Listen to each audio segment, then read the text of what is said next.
Ladies and gentlemen, welcome back to the Cringy Movie Collection podcast with Ludo and Raph. Ludo. Oh, yeah, okay, good, good. Where we talk about movies from my teenage years. Today, we're going to talk about the Lego Movie, which came out in 2014, which isn't really my teenage years. I would have been 24. Oh, yeah. But whatever, we'll. It happened. It's in the collection, which I have amassed of DVDs, and it's still there, and it's nice, and we're gonna talk about Very it. yellow. That's part of it. Yeah.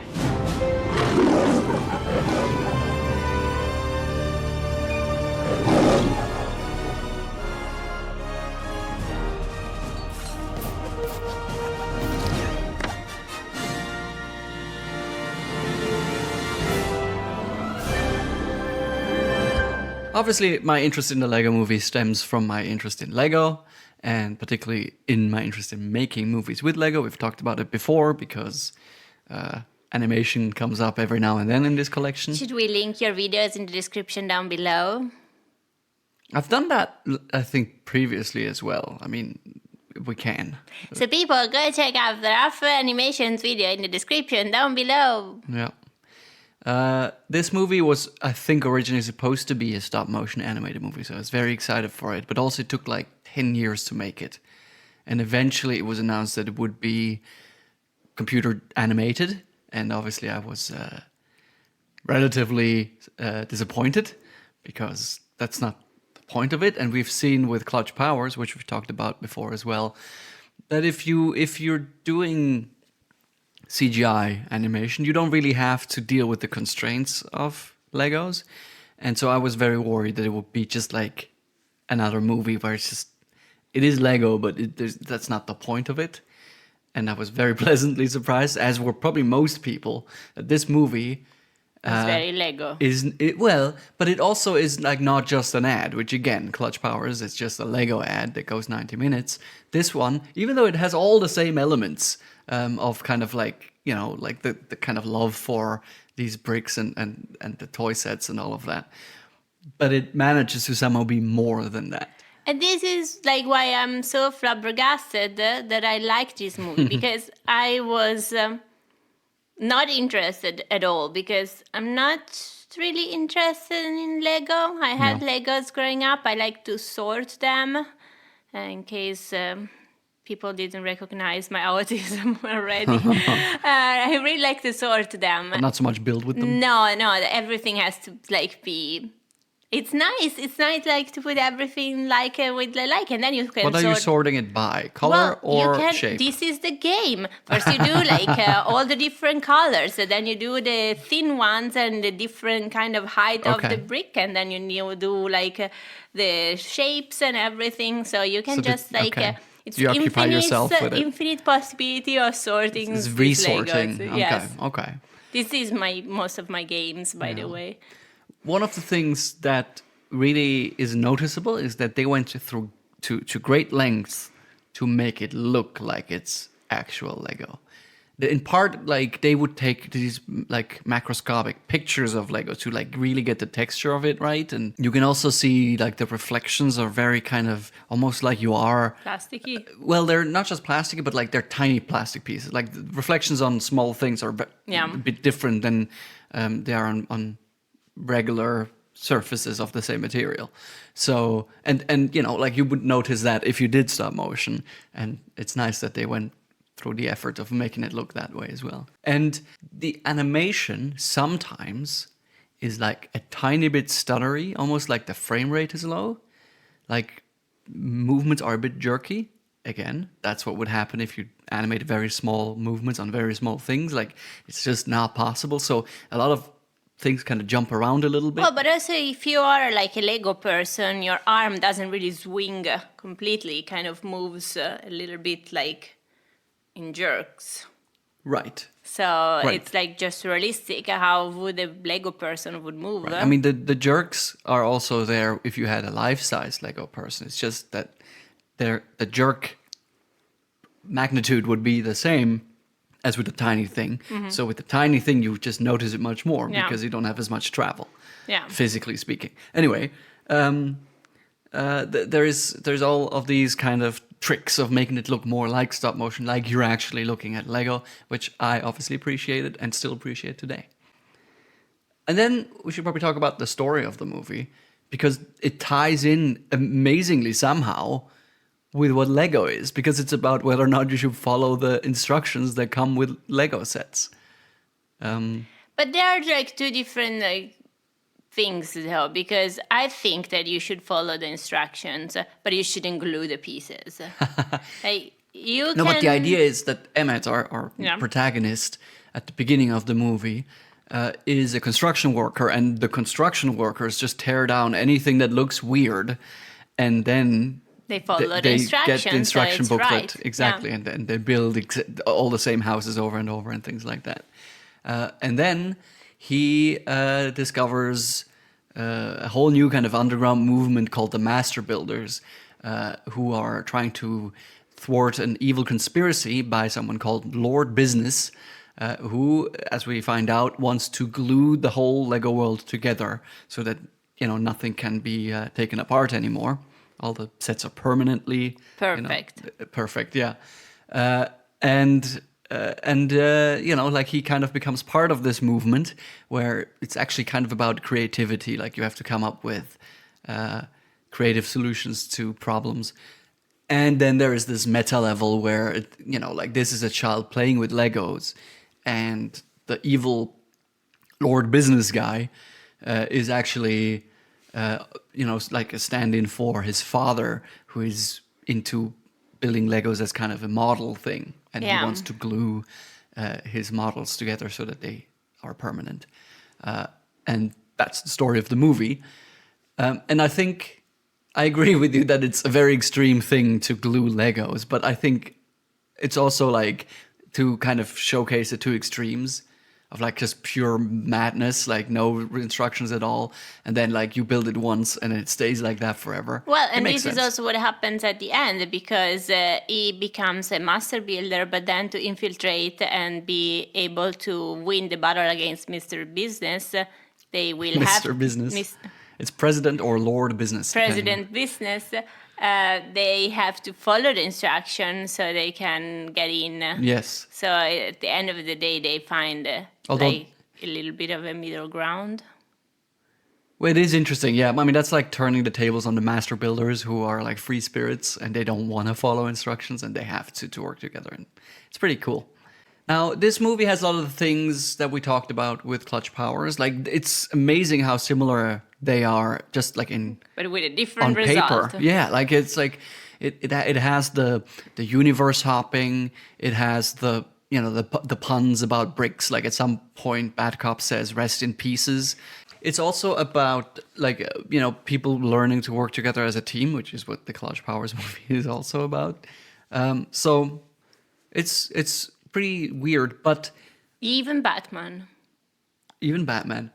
who is not a good team player. But I think one of the things that, I mean, like obviously this is just like better written and more kind of like thought out, it seems. But also another thing that's going on is like it feels much less empty compared to Clutch Powers. So the Lego movie, there's like just so much going on. There's all these little Easter eggs in the background and little jokes, and everything is made from Lego, and like it doesn't feel like you're just looking at one plate of Lego with like a few models on it and that's the only thing going on. So in terms of like entertainment value, like even if maybe you don't like the piece, like the brick pun, you're still like, first of all, it's very snappy, like very quickly something new will happen that might entertain you again, but also there's always kind of two or three things that you can look at, catch your eye. Yeah. And then the other thing is that like this also has falling down jokes, which we have in previous episodes sometimes talked about how like this kind of slapsticky shit is like like it's not good humor to just see someone getting hit in the nuts, for example, and flushed away. Yeah. And this movie, early on, Emmett falls down a hole, and it is just him getting hit constantly in the face and everywhere. But it does have like these added elements. Like at one point, he just gets taken apart, like into the little pieces that a Lego figure is made from. At one point, he is about to fall into a weird ice cream area, and he's like excited about it. You know, like it's just there's more to it. It's just that like I wasn't thinking, oh, it keeps falling and falling, because there were all like these different environments it was falling in. That it's just look at all the Legos. The joke wasn't he's falling. I haven't even thought that it was a joke that he was falling. The joke actually was more like it's actually making fun of this sort of thing. At some point he falls down and then he does like a looping and then he like just like unnecessarily falling more, and it doesn't even physically make sense. And so it's more actually a comment on this kind of joke than it is that kind of joke in and of itself. And this is something that this movie gets away with a lot, where it does a cliche, but it does make fun of it, and so it gets away with it. Like when Emmett sees Wildstyle for the first time, he freezes. Yeah. You know, he's like, oh my God. It's this cliche of the guy seeing the woman in love at first sight. Yes, it just makes a sound for like a half a minute. And it's silly. Yeah, I think that this movie is a very good movie that doesn't take himself too seriously, but also it's done with care. Like, people still put care into it. It's not that, oh, we don't take ourselves too seriously, so, well, it's whatever. Yeah. So it's good. And what ties in with that is that it's just like incredibly silly. Like it's so, I mean, I love that about it. Like, for example, there are multiple instances where there are like sound effects that are clearly just human voices making them. Like the pigs just go oink. Yeah. And like the pirate captain's boat just goes like, that, how is that in like a big blockbuster Hollywood movie, you know? Like it's just this children making Lego films. Like it ties in again with the idea that you're trying to make it kind of like, you know, something that I might have made as a 15-year-old kid in my bedroom, you know? But also it's like the idea is that the kid is playing and is making up this story as they go. So he may do oink or but it's also like, you know, like it's not consistent. Like if the child was playing, it would always have that. But it's more like an accent, you know, a little punctuation, something clever to make you laugh in the right moments. Or a bad cop. There's a character called Good Cop, Bad Cop, and he has a head on the back of his head, a face on the back of his head, so he can switch from a happy to an angry face. And he apparently likes to abuse a chair when he's angry. So there's a running gag where whenever they're thwarted by Emmett and his friends, like one of the cops of his like underlings, so to speak, they bring a chair so that he can like throw it around. Yeah. And to the point where at the end we just see a chair like flying out of the police vehicle that he's in. So you just know he's angry. I think that my favorite of one of these like little things is there is this Unikitty and is very happy. Like she's very happy. They are very happy and they say, oh, what happens when sad things happen? Oh, you push them away in a very, very locked-in place. And the joke is already like kind of work because it's like, oh, this kid is delusional and stuff. And then at the end, they're just like, and now this is the last straw. And he gets super mad and punches everybody. Yeah, it's like the Hulk kind of. Yes. Like it's been pushing down these bad feelings, even though they could be useful. It even is like almost making a point about, you know, the importance of like accepting your feelings. You should process your feelings before you become the Hulk. But at the moment was useful because they had to fight in a battle. But what are the odds that it happens to you? That's one of the things I really like about this movie is that like even the silly jokes, oftentimes there's like an underlying kind of like, this is not just a joke. There's actually also like a little bit of substance to it. And it's nice that you don't have to worry about that. You can just watch it for the jokes and be entertained by the silliness. But like you're saying, like the weird sound effects are actually also, you know, indicating that this is a child playing, which is something of a reveal toward the end of the movie. Like eventually we're just saying that's what's going on, and we're just seeing it from the kind of toy perspective. And I think it's good. Another thing that Even though I didn't like that Emmett moved in the real world. Okay, let's talk about it. Toward kind of the final third of the movie, Emmett falls off the table, basically, the table on which the playing happens, as we learn then, because he's then on the floor and he sees humans. which they refer to the man upstairs at some point previously, which is really just Lord Business in his human incarnation. And so there's a whole section of the movie that's set kind of in human world, rather than within kind of the Lego world. And I agree with you, I don't like it, but why don't you like it? Because Emmett doesn't move on its own. Like when Emmett moves in the Lego world, it's because the boy is moving it. There's almost a supernatural element in this section because he does make an effort to move. It's like a toy coming alive, and this is not what this movie is about. Yes. This is not the point. I remember when the movie came out, I didn't mind this, and some people were saying they didn't like it, and I said, you know what? It's fine because that's, like we knew that we're playing, like the movie gives you enough information to realize that this is how a child would play with Lego. But I agree with you now that first of all, it's on the nose. Maybe it's more clever to leave that a little bit shrouded. Secondly, it adds this supernatural element that you were saying. Like, why is Emmett actually alive in real, for real? Because that would suggest that there's a third layer of play. Like there's someone playing with these humans, which maybe that's the point, but I don't think so. And what I nowadays really don't like is actually this is what I hate about this movie, is the acting in the live action sequence. The child actor is terrible, and Will Ferrell is great as President Business, but maybe because he's an over the top guy, and it doesn't he's just a brick wall in the live action parts. He's barely emoting or anything. It's I don't know, it drags the movie down, especially considering the voice performances, which are so good for the rest of the movie. Well, I think that the first time I watched this movie, I was still not really, I was still really not liking Will Ferrell. Mm-hmm. And now I'm lukewarm. Mm-hmm. So, of course, I don't really particularly like him. Yeah. And I think that the human world, it's not like an afterthought, but probably it was so complicated to do all the animation that maybe it didn't got enough attention, the parts with the humans.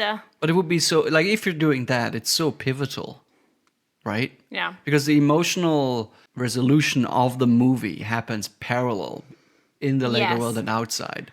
And that's how they chose to, culminate the whole story. But also, the human world is so weird because who glues Lego? I'm sure some people do. Why? Yeah.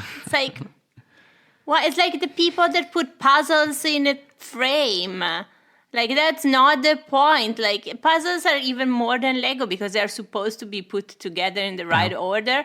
But you don't have a piece of art or anything. You don't have a model at the end of it. You just the thing, the positive emotional experience is in the building, whether you follow instruction or not. Well, this comes from someone who wants to sort the Legos, though, so I don't know. Is this what you absolutely hate about the movie, or what do you absolutely hate about the movie? I have small things. Both of them I absolutely love and absolutely hate. And start with hate. I don't like the ending with the Duplos. Oh. It was really an emotional connection between the father and the son, and they played together. Yeah. And it was just an unnecessary joke. Now your sister also is gonna come. It's calm a second. You just started playing the two of you. I thought as an open-ended joke, because this is something that I think Phil Lord and Christopher Miller, who directed this movie and I think maybe wrote it or co-wrote it or something, it's almost like they can't not undercut sincerity with just a little bit of a joke, that's kind of their thing. And so it makes perfect sense to me that this movie does a sincere thing and then we're just doing a quick joke and then credits, that's. But also it means that the sister can play with her Legos, that are Duplos, and the father can play with his Lego, and the son is just forbidden for playing with any Lego. He has a separate box near the Christmas stuff. Yeah, it's in a cardboard box with the 3 Lego things. Yeah.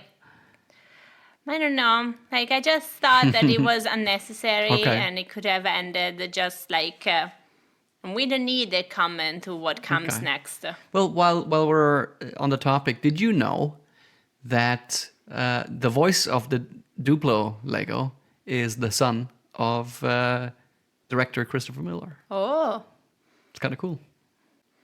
Okay. Okay, and I've stopped the momentum. No, it's just this is why we needed the Duplos because the kid was there like you're doing a Lego We are movie, from the Lego, planet Lego, Duplo, Lego. and we are here to destroy you. I thought it was cute. I think that it's nice that the Duplos want to destroy them. I just think that as the end of the movie, Yeah. I don't want to think of what comes next. I just want to bask in the moment. Okay. I thought it was cool. I actually kind of don't like that when they made a second one, they kind of like acknowledge that the sister's playing now as well. I mean, it makes sense that you would if you ended it on it, but to me, this ending as a throwaway little joke at the end actually shouldn't have consequences. You know what I mean? Like, it seems like an inconsequential joke. You know Something what? silly to It do at also the end. feels a bit too much like the end of Toy Story. Okay, I don't remember the end of Toy Story. Like that now they have to play with the sister's toys as well. Okay. So Okay. Well, fair enough. I don't know. It's But like- this is definitely a very Toy Story adjacent subject. yes, but I like it is better because the toys are not supposed to be alive. Yeah. Like You I would don't just know. like it more if it committed to the idea that this is just a metaphor for children playing. yes. Yeah. And I think it works really well at that anyway. It just didn't need it. What do you absolutely love about this movie? Spaceship. 1980 something space guy? Yes, there is this space guy Benny. that is supposed to be a master builder, but what he actually wants to build, like he can build whatever he wants, but the thing that he wants to build the most is a spaceship. Yeah. And he always suggests that he should build a spaceship, and nobody ever lets him build a spaceship. They It's always like, want to build other now things. we have to build this or this or that, and then eventually near the end he says we need a spaceship, and he starts building the spaceship and he keeps saying spaceship. He's so excited about the spaceship. I'm like, it's so great, funny relatable. joke. It's something that I also do when I'm excited, just like spaceship about whatever happens. like- And then they also like fly, and he keeps saying spaceship, and actually it's like a great spaceship. You say it about food a lot. Like pizza or whatever. It's like, that's what we're eating today, and you're excited about it. You just yell, pizza! Yay, pizza! Yes. It's just great. And it also, like, this is Charlie Day performing as Benny, and he's so, like, you buy it. You just fucking buy it that he's so excited about the Yes. spaceship. Yes. And, like, just that is, in and of itself, is enough to be funny. Even if the spaceship wasn't overpowered as fuck, you know, like, it would be funny. And it's just, like, it's such a big cathartic release. Exactly, Yeah. like he's finally fulfilling his purpose. Because previously he sometimes starts building the spaceship and then people shut him down and he Yeah. just has to take it apart, and it feels so bad. Yes. When he has to go like, oh, I want to So my favorite part is when he finally can build a spaceship. Yeah, it's great. What's your favorite part? My favorite part is Morgan Freeman's voice performance as Vitruvius. So silly, so funny. Everything he's like, this must have been great fun. Everything he says is just funny. Like, maybe part of it is that it's Morgan Freeman, who is like this venerated voice, but he says things like, that idea is just the worst. These carrier pigeons will go to an internet cafe and email the other master builders. Like, he just says all these silly things. Yes. At the beginning, he gives a prophecy, and it ends with, all this is true because it rhymes. Yes. He just says a lot of silly things, and it's perfect delivery. He does woo as a ghost at Yes. some point. It's fantastic. He's a legend. I do think that all the other voice actors are great. I mean, Chris Pratt as Emmett is good at doing emotions. Liam Neeson as good cop, bad cop is incredible. And Irish. And Irish. Elizabeth Banks as Wild Style, great. Will Arnett as Batman is... Like, Batman has no self-reflection in this movie. It's great.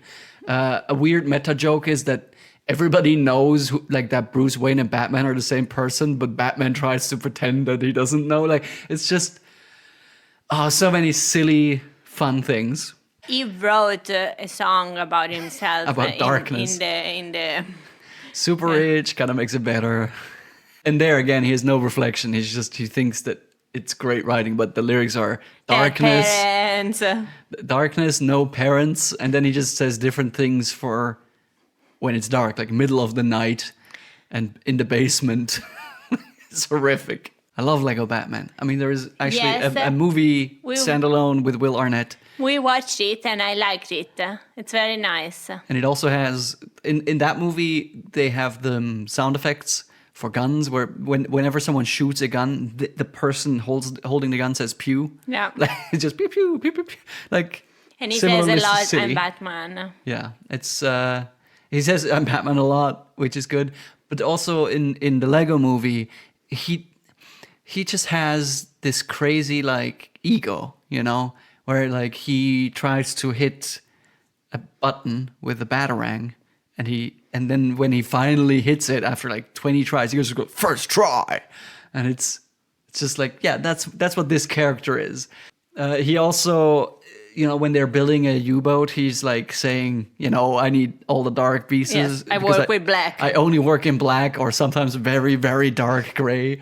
Like Lego Batman in the Lego movie is such a perfect parody, even though the movie isn't even about that. Yes. I think it makes perfect sense that they made a movie, the Lego Batman movie, but in this movie already, it's so good.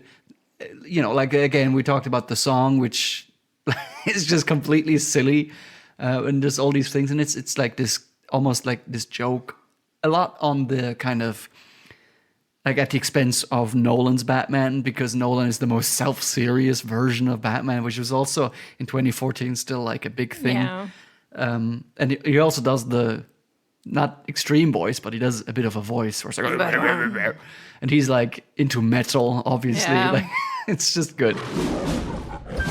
What's the point of this movie?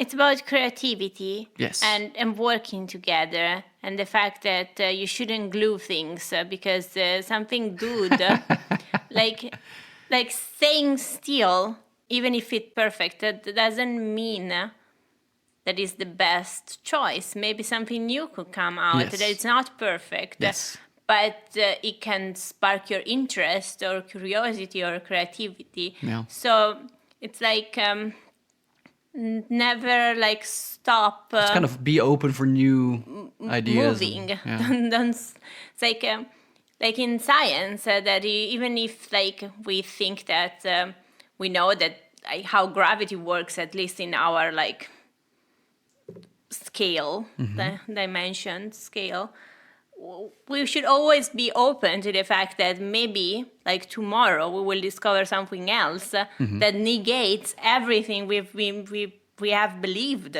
Okay. And so it's just like keep your mind open, because I think that's an excellent point. I think the point of this movie is actually about being special. It's concerned with a similar thing that The Incredibles is concerned with, which is a movie that we'll be watching soon on the Cringy Movie Collection podcast, which is, you know, like, how can everyone be special? Because this movie has a solution, an answer to that question. And it's about, you have to kind of find what's special about you, you know? Like, you're not just special because you're here, but you can be if you find what you can, like, you know, like, it's kind of about finding value in yourself and figuring out that things about you are valuable as well, depending on kind of the perspective. Emmett gives this speech toward business in the end, and he says, you don't have to be the bad guy.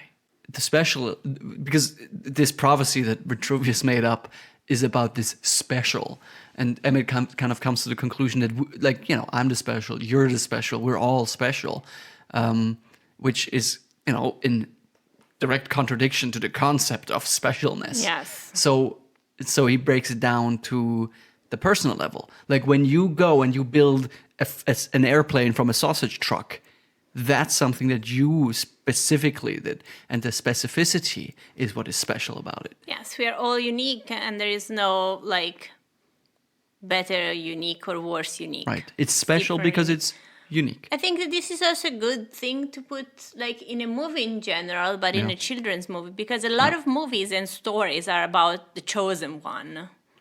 Right, the hero who is just the hero because that's what this person like is. Kind of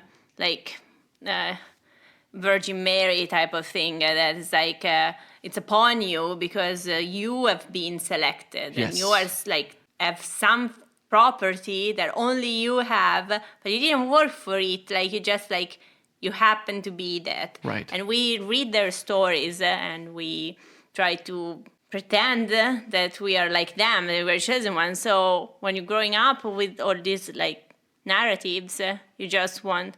I want to be chosen as well. Yeah. So. And this movie does a bit of a fake out on that because of the prophecy. Although it's somewhat obvious that there's something wrong with, again, at the beginning of the movie, Vitruvius gives us this prophecy. But then at the end of the movie, he admits that he made it up. And in fact, Lord Business immediately says, "Oh, you made that up."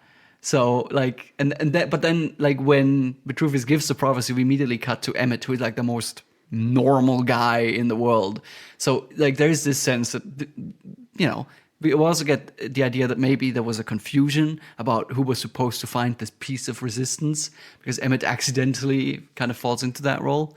And so the movie does take that narrative, but then like at the end it subverts it and says, like you believed that you can be special and that's how you became the hero, not because of the prophecy. And also, I like that Emmett, even though it has like a character arc, it never really like changes. Like it keeps being himself from the beginning of the movie to the end. Yeah. Like when he was a construction worker, that as we see, like he didn't really have like a family or people or connection. He was very happy, but it was very superficial. And then when he got our way, we just see that all the people in his world thought that he was lame, and all the people in the new world think that he is lame. But it didn't change to be cool. It kept being Emmett. So the only, like in terms of character development, like it's, like the main thing that happens is that he becomes more confident in being himself. Yes. How about the weird Star Wars cameo? I liked it. And I like that when they go into the real world, you see it in the backdrop that there is like the Millennium Falcon hanging from the ceiling. It's there, and it's interesting because this is a Warner Brothers movie, and they don't have the rights to Star Wars, as far as I know. That would be Fox at the time. But I guess Lego has licensed toys, so like there must have been a really weird deal, because also the voice actors of Lando and C-3PO are the actual people that played those characters in the movies. It's only Harrison Ford isn't playing. I also like that they didn't put like some of the other major characters, but they put Lando because it's one of my favorite characters in Star Wars. Okay. It might also be that that's a voice actor they could get. That's okay. That's affordable. we can do it. Also, I had a lot of Legos with animals because I like animals. But the ones that I had when I got a bit older and I got like more difficult Legos were all Star Wars Legos. Let's talk about the music of this movie. Everything is awesome. Probably the most standout thing about it is the song, which is so perfectly composed for what it signifies in the movie, which is a pop song that you hate, but you can't stop listening to. It's like mildly brainwashing you. Exactly. Like there's something really unsettling about how everything is awesome. Everything is cool when you're part of a team. And the Lonely Island do a little rap where they sing about books. No, actually, they sing about like random stuff. They just name a bunch of stuff. And they go like, I just named awesome things. Yeah. And at some points they do say books. And I think... The beat drops and they're like, ugh, no, that's not awesome. The cat is taking my paper. These are my notes. And I like that when they were into the evil tower and they were facing these robots. they just distracted them because all the workers for all their 8-hour shifts, they kept had to listen to this song. Everything. So they just sang to them, everything is awesome. And they just started the routine of everything is awesome. And there's even a little comment on how, like, even if you dislike the message of this song, you can't help but, like kind of getting into it. Yes. Because Wildstar says she doesn't want to sing the song, and then, she has to. And when she does, it's like the most beautiful performance, I didn't really like her voice. No, but you can like see how like she's not half-assing it. Yes. Like that's my point. Like she's actually getting into it. And Emma goes, "Oh, I thought you didn't like this Nobody song." half-asses anything in this movie. Yeah, and then also just the score of the movie. Did you ever notice it? No, but this is a good thing. It's really pumping. Like it's like it keeps moving just like the movie itself. And I also think the song are composed by Mark Mothersbaugh, who you might have heard singing "Whip It" by Devo, because he's one of the co-founders of Devo. I can see that. Yeah? Yes. This guy, great talent, and he has written the music for several of Lord and Miller's movies, and it's always this kind of like poppy instrumental score, and it's really cool. By the way, the voice cast is insane, because even like the people who have like 3 lines are played by big names. All the construction worker buddies are like comedians that like you might have heard of. Like Jake Johnson plays one of them. Dave Franco, the brother of the other James Franco. Yeah, like he Dave Franco is also, I think, the husband of Alison Brie, who plays Unikitty. So maybe that's how. But these are actual like people who can carry a movie. Yes. They're just like there to like do a little interview about Emmett, where they go like, I don't recognize this guy. Channing Tatum plays Superman, and Jonah Hill plays Green Lantern. And the running gag is that Superman is annoyed because Green Lantern is a big fan of Superman and wants to hang out, and he hates him. Oh, I thought it was Robin. Why would Robin be trying to hang out with Superman? I don't know. I was confused. There were too many things to pay attention to, that people. That is a bit of an issue with this movie. It moves very fast, and there's a lot going on all the time. But that's kind of the charm of a movie like this. You can rewatch it hundreds of times, and you will still see little new things. Another joke I really like is they have the Harlem Globetrotters. They're master builders, and so when Back Cop shows up with with his army basically of police people, they go like, "Are you ready for this?" And the Space Jam music starts to play, and they build a little catapult, and they throw a basketball at the spaceship, and they fail. But nothing happens, and so they go, "Oh no, they were ready for that." Yes. And then of course Bad Cop says, "Because it's crackled," and so maybe gluing together the Lego pieces can be useful. No. If you're a bad evil army.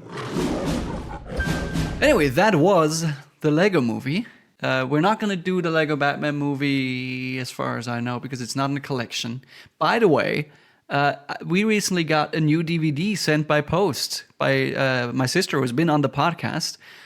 And she told me that she thought it would be fun if we discussed that movie on the podcast. So I guess if you want us to do a movie on the podcast, that's how it works. Send us the DVD, because then it's in the collection and we have to. But next week, the movie that we're going to watch is Mission Impossible 2. Oh, nice! Apparently not, but I'm looking forward to be disappointed. It's going to be cringy. That's what I can say.